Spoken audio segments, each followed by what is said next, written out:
We're back again, you guys. Listen, you've got to understand everything you need to be doing right now. What do you do during these economic times? Folks, we've been doing this for years all over YouTube. This is so important.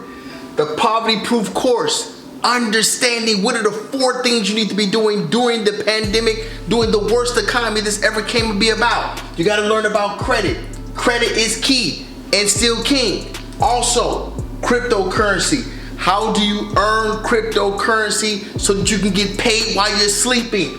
3rd thing, cash flow. How do you generate cash flow and make multiple streams of income while you're in your home, from home? But last but not least, what do you do when you're making money from credit, cryptocurrency, and cash flow both? You must be able to buy something called commodities or hard assets. This is what wealthy people do to make money all the time. You will learn all of these things in the Poverty Proof course, ladies and gentlemen. Don't miss it. Click below now. We're taking a limited amount of students, and I can tell you this much. Only the strong will survive this economy.